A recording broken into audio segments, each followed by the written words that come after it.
plusieurs vies d'ingénieur. J'ai conçu des logiciels, j'ai produit du texte, j'ai produit des vidéos. Je me suis essayé à la photographie. J'aime découvrir, j'aime explorer. Mais Internet n'est pas seulement pour ceux qui sont dans les technologies. Aujourd'hui, le e-commerce n'est pas la chose des gens qui ont fait des études informatiques. C'est la chose des gens qui savent qu'il faut aller vendre des choses à tous ceux qui sont à Bobo Derrière à Yopougon Selmer, à Koumassi Prodomo. Et si vous avez l'idée et si vous êtes prêt à donner de votre temps pour que votre idée soit une réalité, je vous garantis que Internet pourra changer votre vie, comme ça a été le cas avec moi. Moi, je suis un peu, je ne sais pas, comment l'Internet, parce que vu votre production verbale, notre invité, on a l'impression qu'il comprend un peu les questions. C'est-à-dire comment, nous revenons au sujet, Internet a changé votre vie. Oui, que vous avez ça c'est de collègue à collègue. Comment l'Internet a changé votre vie? Qu'est-ce que vous n'aviez pas avant et que vous avez aujourd'hui? Quel est ce changement?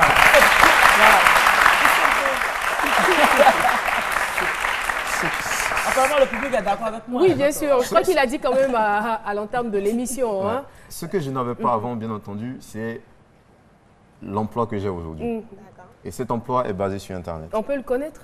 Je suis directeur de la société Oldeni, donc qui produit des applications et des logiciels, qui produit aussi des sites e-commerce pour ceux qui ont des très belles idées et qui ont la force d'y aller. Grâce à Internet, je produis des applications avec mon équipe qui aujourd'hui, vous voyez cette photo-là, a été récompensée par l'UNESCO. Donc, il y a Internet, il y a la vie, mais lorsque vous arrivez à connecter la vie à Internet, vous êtes sur le bon chemin pour réussir grâce à Internet. Vous êtes mannequin, vous êtes aussi cuisinier, vous faites la navette entre New York et l'Angleterre. Oui. Dites-nous un peu comment se passent vos journées, comment est-ce que vous arrivez à joindre les deux bouts là-bas en faisant ces activités-là? Dans l'anglais? Non, on va commencer en français d'abord. En français. Anglais, tu peux terminer. On commence en français. Ce que je veux montrer à tout le monde, c'est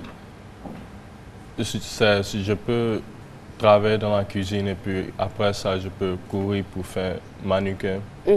Mais comment vous vous êtes organisé? C'est-à-dire, la journée, vous êtes cuisinier ou bien vous avez... Oui, j'ai un programme. La journée, je suis dans la cuisine et puis après ça... Les soirs, quand il y a des spectacles. Et quand ça coïncide, par exemple, comment vous faites? Si vous devez être à la cuisine... Je suis obligé de choisir ce qui est important. Plus important. Et l'important, c'est à quel niveau? Ça se mesure par quoi? Par le cachet Oui, c'est la monnaie, tu vois. Ça dépend. Ça dépend avec de l'argent. Mais quel plat tu es arrivé quand je dis la même fois? Oui, c'est l'argent,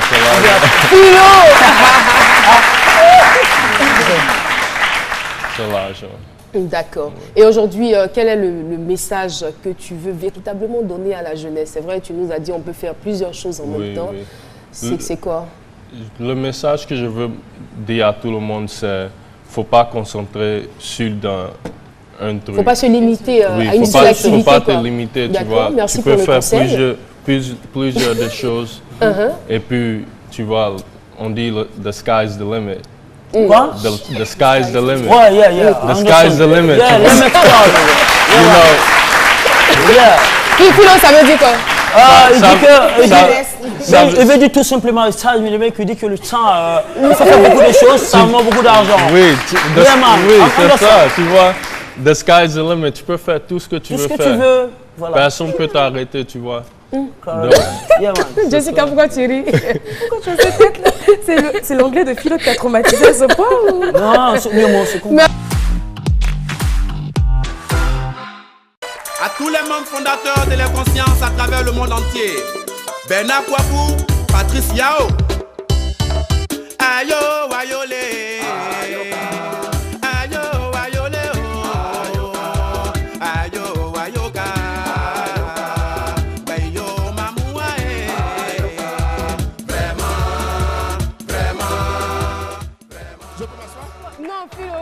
De me mettre là? Oui. C'est pas facile de danser, hein? Non, le truc c'est que on a senti même qu'il avait trop envie de revenir à la télé. Voilà, Jessica nous rejoint. Merci de recevoir aussi Jessica Bomba. Alors, Glazaï, je vous présente Nadiani Diarra, Jessica Bomba et Dr Philo. Et moi, je suis Caroline Da Silva. Je suis très enchantée de vous rencontrer. Merci. Alors, c'était chaud, hein? La musique n'était même pas encore trop chaude que vous. Non, moi, je viens toujours avant la musique. Alors, Glazaï, on sait que, merci, depuis 2011, vous avez quitté la Côte d'Ivoire. On ne va pas vous demander les raisons, non. Mais qu'est-ce que vous avez fait de beau et de bon durant tout ce temps? Il y a eu des hauts et des bas. Voilà, il y a eu des moments où c'était dur. Et puis après, les choses sont rentrées dans l'ordre. Bon, là, en ce moment, je suis en Europe, où je tourne beaucoup, où je fais des tournées, des spectacles. Et puis, Dieu merci, comme je suis comédien, je me suis attaché les services de certains comédiens qui vivent là-bas. Et puis voilà, on travaille quoi. Excusez-moi, je suis un peu essoufflé. Oui, après ce que vous avez fait là, c'est normal. Hein. Ça va. Et puis en plus de cela, je veux dire que le bonheur n'a pas cessé de frapper à votre porte. Hein, parce que vous vous êtes mariés entre-temps. Oui, bien sûr. L'année dernière. Il ne faut pas faire ça parce que ça risque de gâter des gars. À une Allemande d'origine ivoirienne, bien ça se passe bien? Oui, très bien. Donc vous ne vivez plus ici en Côte d'Ivoire, mais vous êtes basé en Allemagne. J'ai changé d'adresse, c'est tout. Ah, d'accord. Maintenant, ici, dans un coin où on peut te retrouver facilement, il y a les rues sont numérotées, les maisons sont numérotées. Non, mais ici, les rues sont numérotées, ils sont trop... Ici... Oui, actuellement, oui. C'est 13 villes. 13 villes. Même Yopougon, Carrefour Le Gros, Carrefour... Nous, on a nos adresses. C'est pas numéroté, mais c'est nommé. C'est nommé, la ville est nommée. Voilà. Le point de repère, non, la dame qui va au Carrefour, là, si tu arrives, le manguier qui est là, après ça, juste tu prends à ta droite. Tu vas voir, il y a un dialogue qui a son kiosque, mais les juges ont cassé le kiosque du dialogue, tu es perdu. En tout cas, Glazaï, on est très très content de te revoir. Merci. Bon retour chez toi. Merci. Alors, quels sont tes projets à moyen et court terme? En ce moment, comme je le disais tantôt, je suis un projet de gag de 5 minutes avec une équipe française. Donc, nous sommes en train de mettre en boîte des gags de 5 minutes dans l'esprit africain, c'est-à-dire des gags africains, et puis avec un esprit européen. Ça veut dire qu'on va traiter nos sujets, mais pour montrer aux Blancs qu'on est là, quoi, tu vois. Ça sera vraiment très intéressant. Non, le cousin de Baïdor, il a été enterré, tu vois. Oui, on l'a enterré. Yako. Quand je me suis trompé des funérailles, après, je suis allé faire l'enterrement. Tu as pleuré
Bon, je vais tout vous dire.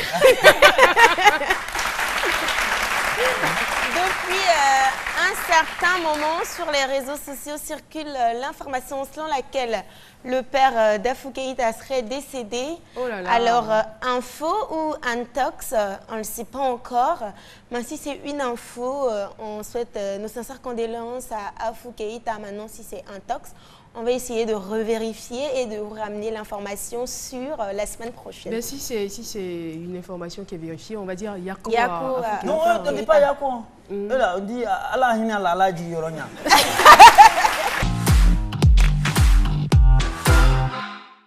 Baby Philippe qui dit ceci face à sa perte de poids. J'ai perdu du poids parce que je fais beaucoup de sport, que les gens arrêtent de raconter partout que je me drogue. Je pense que c'est ces mêmes personnes qui racontent partout que je me drogue, même qui sont des drogués. Moi, j'aimerais juste dire à Baby, pardon. Faut grosser, y'a quoi? Non, t'as fait quoi? Hein? Non, t'as fait quoi? On t'a connu, gros? Hein? Quand nous, on t'a connu, là, tu étais gros. coup, quand tu maigris, ça, c'est quel genre de sport? Il faut tout nous dire, hein? Mais c'est qui est-ce que je vais aller chercher et puis je vais revenir avec l'information. L'image du jour d'aujourd'hui, c'est un monsieur au fait qui laisse 2000 francs à sa femme, ça tarde pour venir, qui laisse 2000 francs à sa femme qui dit « À mon retour, je veux foutou, plus sauce graine avec viande, carabe, escargot. N'oublie pas que c'est sauce de torajou. » Ah mais oui, le gars n'est pas prêt. Non mais où est le problème? Le gars n'est pas prêt. Quand même quand tu es à 2000, on peut la sauce de torajou avec. Ça dépend dans quel marché la femme va aller faire son marché. Au marché de Benta à Yopougon. On peut faire ça avec ça.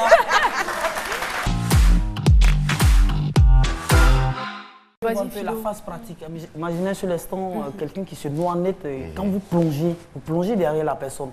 Quel est votre premier geste d'abord? Parce que la personne s'accroche à tout, la personne s'accroche à vous. Qu'est-ce que vous faites d'abord? Non, d'abord, il y a des prises de dégagement. On peut se mettre là, s'il te plaît? Allez-y, Il n'y a pas de piscine? Ouais, comme ça. Qu'est-ce que je fais? Je plonge? Non, tu te débats. Tu te débats. Non, vas-y. Moi, j'arrive. Moi, j'ai mon soutien. J'ai mon soutien, moi, j'arrive. Je nage en te regardant. Dès que... Ne t'accroche pas. Dès que tu m'accroches, je te prends, je te tourne, automatiquement, je le maîtrise là. Vous avez vu? Et puis, maintenant, on nage, automatiquement, on met la bouée. Et voilà. La personne est sécurisée. Et là, il faut soulever le menton de la personne pour lui donner de l'air. Je ne veux pas, hein. Donc voilà. J'insiste, je ne veux pas. Non, je ne veux pas bouger. Il est terrible, Philo.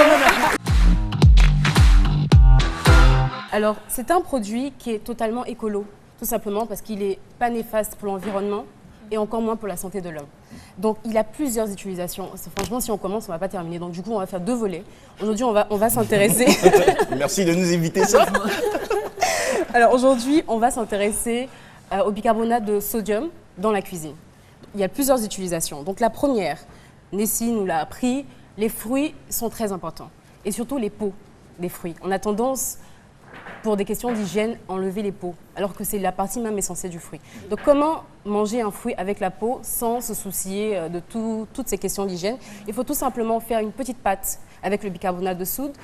Je précise, la présentation, c'est une fine poudre, très très fine, blanche, toute blanche. Alors le 31 décembre, tout le monde se met sur son 31. À ce moment-là, l'expression se mettre sur son 31 prend tout son sens. Il faut briller de 1000 feux. Alors, comment briller de 1000 feux pendant ce réveillon de la Saint-Sylvestre qui est très très important? Donc on va commencer, si vous devez recevoir des gens à la maison, la table doit également briller de 1000 feux. Donc un petit feedback. Il y a 2 semaines, on a parlé des verres qu'on a habillés avec un peu de paillettes. C'est possible de le faire avec des bouteilles de champagne, avec n'importe quelle bouteille d'ailleurs, du vin, même si vous êtes fan de bière, à consommer avec modération, je précise. Voilà, donc c'est très très joli, c'est juste des paillettes comme on a dit, avec un peu de colle en aérosol et juste un peu de paille. Ça fait très très joli et c'est très très beau. Les femmes aimeraient avoir la potion magique ou le dernier scoop pour pouvoir séduire ou être séduisante.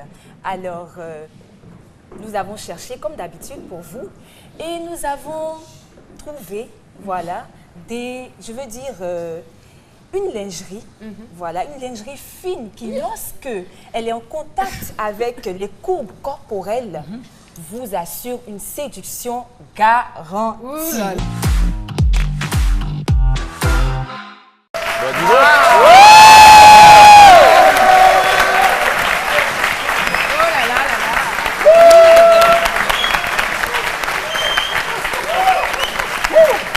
Il y a Dr Philo qui se noie. Venez le sauver. On va appeler les sauveteurs, Dr Philo. Pardonnez. C'est dans l'eau, c'est là. Laissez-moi me défendre.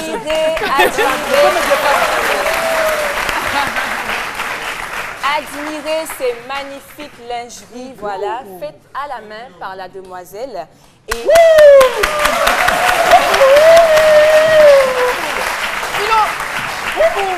Docteur Philo, j'espère que c'est la lingerie que tu as pris.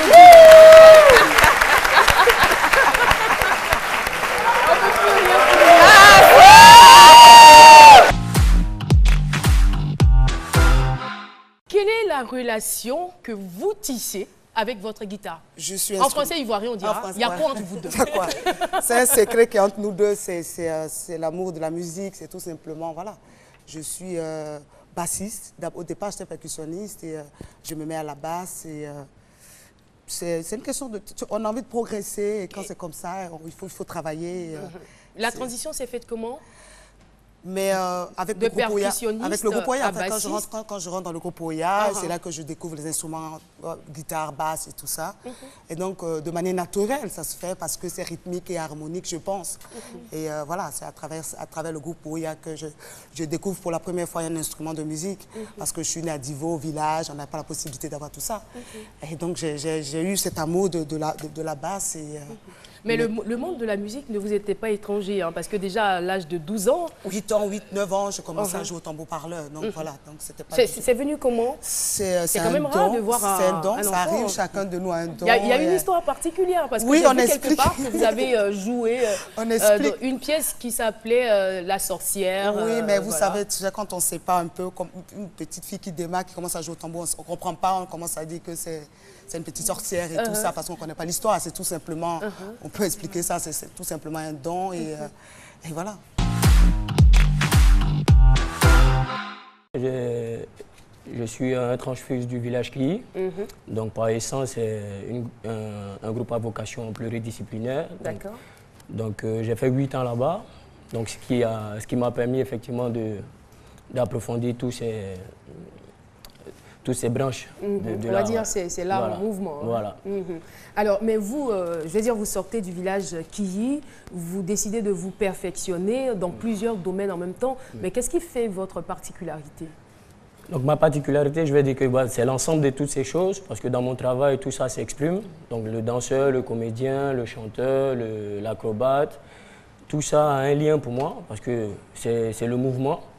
Voilà. La danse, c'est le mouvement, la musique, c'est le mouvement, le chant, c'est aussi du mouvement. Donc ma particularité, je pense que c'est ça, de pouvoir faire toutes ces choses et de pouvoir bien les faire. Vous ne vivez pas ici? Non. Non, il paraît qu'en Afrique, on ne vit pas de son art. C'est pourquoi vous êtes parti? Ou je me trompe? On va dire que moi je suis parti, c'était un concours de circonstances. Mais sinon, à la base, j'étais ici au village Kiyi, même au sein du village Kiyi. Mais c'est vrai qu'ici, il y a beaucoup de talent. Il y a beaucoup de talent, mais il n'y a pas de structure d'accompagnement, il n'y a pas d'infrastructure, il n'y a pas de formation, il n'y a pas d'information. Enfin, quand vous dites il n'y a pas, franchement... Non, quand je dis il n'y a pas, je veux dire... Je parle de ce que... En tout cas pour les danseurs, je vois ici les gens se forment sur le tas, ils font avec ce qu'ils ont, mais je pense qu'il y a des endroits où on peut se renseigner sur le métier qu'on fait, où on peut s'informer, où on peut voir ce qui se passe ailleurs. Est-ce que vous avez pensé au départ devenir un boulet, s'est transformé, on va dire, en un véritable coup de chance, hein? Exactement, parce que j'ai eu un déclic pendant ma grossesse. Je me suis dit que je peux transformer cette expérience, cette aventure, afin que cela serve. Ce déclic parce que j'étais confinée et il y avait des apparitions de vergetures. Pour moi, c'est quand tu grossis. Bon, mais je ne savais pas qu'avec la grossesse, j'allais avoir tout ça. C'est normal. Donc, c'est normal. Pour moi, mais je ne vois pas les femmes montrer leur vergeture quand elles sont enceintes. Donc, pour moi, c'était tout un changement. Et j'ai commencé à chercher sur le net. Et j'ai vu que c'était en Occident, mais je me suis dit, mais ici, avec nos réalités africaines, on dit tu ne te laves pas le soir, à partir de 17h, tu dois te laver. Bon, je ne sais pas à qui demander. Eux, ils ont d'autres réalités. Donc là, je me suis dit, il fallait que je me mette dans l'événementiel des mamans, des femmes enceintes. Il fallait que je rencontre d'autres mamans de la grossesse. Vous êtes allé sur des forums pour avoir des informations, aller sur des blogs, tout ça pour avoir des informations. Et c'est ce qui a créé en fait le déclic. Oui, votre soif d'acquérir ça a créé le déclic parce que je ne trouvais pas ce que je cherchais. Tout était occidental. Moi, le matin, par exemple, j'ai envie de manger le foutou. Mais tu vas demander, mais est-ce que vous avez eu cette envie aussi ou bien c'est moi qui exagère? Personne n'a envie de manger en Occident un foutou. Donc, j'ai commencé à vouloir rassembler les femmes enceintes, les mamans, déjà les Africaines, afin de savoir, de tirer le vrai du faux. C'est vrai, on rit. Hein. On fait l'émission, on rigole, on est ensemble. Qu'est-ce qu'elle va dire? On rigole. Mais il y a des choses là qu'on ne fait pas, vous le savez. On ne vient pas en retard. Quand on vient en retard, on paye le prix. Au coin. C'est le prix à payer public.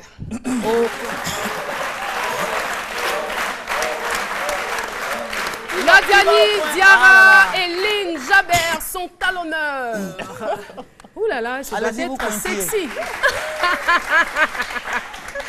Oh là là. Mais c'est vrai que ça fait longtemps que quelqu'un n'est pas allé au coin, donc vraiment, ça fait plaisir de vous voir au coin. 10 pompes. Ah.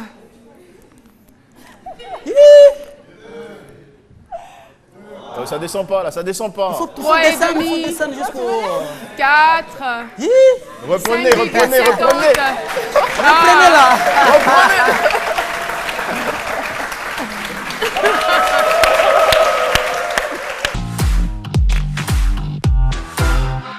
Internet vous permet de rencontrer Obama. C'est vrai, tout le monde ne le rencontre pas, mais ceux qui le rencontrent, qu'est-ce qui change véritablement dans leur vie? Qu'est-ce qu'il vous a apporté concrètement? Écoutez, comme tout le monde, pour moi, le président Obama était une sorte d'énigme. Mais j'ai été fasciné de voir un homme qui, pendant 2 heures, a parlé sans s'arrêter. Philo le fait, hein? Bon. Non, je vous le dis, hein, Philo le fait, même pendant 3 heures. À parler d'enjeux assez importants. Ah d'accord, là c'est différent. Et là où on a été... Lui, il parle pour raconter des choses que je ne veux même pas qualifier. Là où on a été bluffé, c'est lorsqu'il citait les villages des gens. Ça veut dire qu'il avait pris le temps d'enquêter sur chacun de nous. Ah, d'accord. Et ça nous a vraiment touchés. Ça nous a montré le visage d'un chef qui se soucie, en tout cas, de ceux qui le gouvernent. Et Internet a changé ma vie avec ce parcours de Young African Leaders, dont je suis l'un des 12 pour la Côte d'Ivoire. Parce qu'aujourd'hui, grâce à grâce à ce programme et grâce à Internet, nous allons pouvoir mettre en place un incubateur piloté par les 12 leaders, jeunes leaders ivoiriens du programme Young African Leader, et qui vont permettre à tous ceux qui ont des idées de se faire financer et d'aller au-delà de leurs idées, d'aller vers des entreprises qui vont permettre de réduire le chômage en Côte d'Ivoire. Et que feriez-vous si Internet tombait en panne pendant plus d'une semaine? Écoutez, il paraît que d'après des études, l'on utilise son téléphone à peu près 125 fois, son smartphone dans la journée. Je pense que je dois faire à peu près 1250 fois. Waouh. Donc, lorsqu'il y a coupure d'Internet, c'est tout mon business qui est à l'eau. Quand les jeunes font les excursions en bordure de plage, quelles sont les consignes qu'ils doivent scrupuleusement respecter? D'accord, ok. D'abord, il faudra d'abord, dans le cas, on va laisser les numéros, parce que ceux qui veulent nous appeler avant de faire leur excursion doivent appeler le groupement des sauveteurs de plage. Au moins, on vous donne des éléments avec qui vous allez, ils vous sécurisent, ils vous encadrent, et là, vous revenez chez vous tranquillement. Parce que les consignes de sécurité, d'abord, quand vous arrivez sur une berge et que vous ne voyez pas de fanion ou le tableau de consignes de sécurité, essayez de demander pour voir s'il y a des sauveteurs. Et c'est eux qui pourront vous encadrer jusqu'à ce que ne vous jetez pas à l'eau comme ça. Surtout pour ces moments de fête, vraiment, je demande à tous mes frères d'appeler ces numéros quand ils feront leur excursion. Et je pense que ça pourra beaucoup les aider à rentrer chez eux tranquillement. On va scientifiquement parlant, on va recadrer la chose, puisqu'on parle du chiffre 9, c'est un peu les mathématiques. Vous savez, en mathématiques, le chiffre 9, quand on fait la preuve de 3, c'est 0.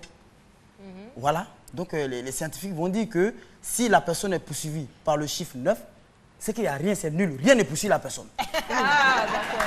Rien ne poursuit la personne.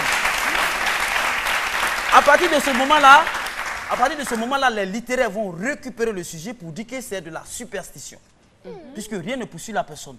Voilà, et donc vous savez que la superstition, s'il te plaît, la superstition, vous savez qu'on vit ça tous les jours. Hein. Parfois, on dit, souvent c'est le pied gauche. Quand tu sors que le pied gauche tape caillonnette, on dit c'est malheur. Il se retourne, il ne va même plus au travail à cause de ça. Il y a des gens, mais c'est raison bien joyeux comme ça. Parfois même, on dit que lorsque on suit ces midis, bon ça c'est un peu récent, quand vous suivez ces midis beaucoup, je suis vraiment pressée d'entendre. Et que vous êtes une jeune fille, célibataire, vous suivez ces midis, à midi, la rediffusion à 23h30.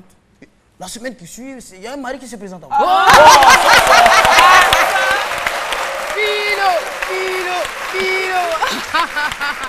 Ah, mais là, oui. il faut suivre, c'est midi, oui, hein, absolument. Pour ajouter à ça, il y a aussi le fait, on dit quand la pomme vous démange, quelqu'un va vous donner l'argent. Moi, j'ai quelqu'un comme ça, la pomme est en train de lui démanger toute la journée, là, il dit qu'il ne travaille pas, il attend l'argent. C'est les cheveux que poussent dans sa pomme, cheveux. Oui, cheveux. La plupart du temps, c'est les verres. Les verres, en fait. Ah bon, ok. Et donc, c'est pour dire que même si on veut bien expliquer un peu la superstition, on dit que c'est la déviation des sentiments religieux ou tout ça. Donc, c'est pour cela, oui, le religieux dira que la superstition, c'est le manque de foi. Et même la superstition, souvent, ça rattrape l'homme, même dans le football. On a vu que en 1998, quand le Brésil a croisé l'Allemagne, bon, si j'ai bonne mémoire, je crois, le Brésil a gagné l'Allemagne 4-0. Ça fait 4-0. Ils se sont croisés encore en 2002. Le Brésil a battu l'Allemagne 2-0. Ça fait 6-0. En 2008, ils ont fait 1-1. Ça fait 7-1. 2014, quand ils se sont croisés, l'Allemagne a renversé la situation 7-1. Ils ont rattrapé un coup.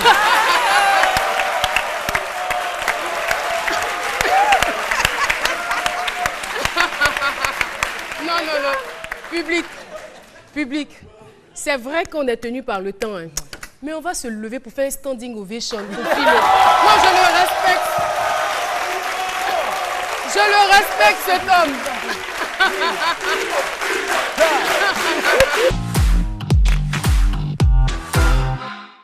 Sur la grossesse, tout le monde, ça change la vie. C'est clair. Voilà, que ce soit le plan spirituel, physique, ça change. Financier. Voilà, financier, tout ça là. Parce que quand une femme enceinte, là, tu es obligé de prendre servante.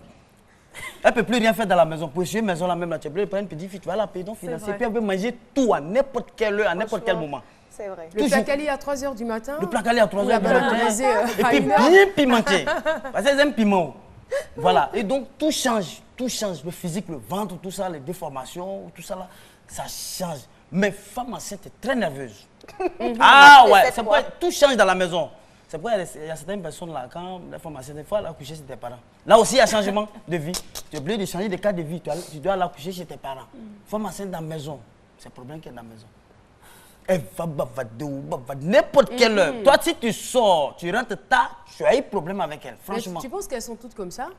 Les femmes enceintes? Mais je veux dire, tu as une femme enceinte, pourquoi tu vas rentrer tard? Franchement, tu sais que ta femme est enceinte. Bon, si le boulot, par exemple, moi, par exemple, à partir de nous quittons le bureau ici à 22h, 23h. Imaginez un instant. C'est quel boulot ça? Elle a été là. Et puis, malheureusement, certaines femmes enceintes se délaissent. C'est pourquoi il y a changement encore physique. Elles se délaissent, elles se disent que bon, elles sont enceintes. Oui. Voilà. Bon, c'est vrai qu'il y a la fatigue, la paresse, tout ça. Là, même pas. Moi, il m'est arrivé une fois de draguer une femme enceinte sans savoir qu'elle est enceinte. Elle dit, attends, tellement elle était belle. Oui, non, c'est pas mon boulot. En fait, bon, vous savez que la chair est très faible. Parfois, ça arrive. La tienne, oui. Oui, parfois.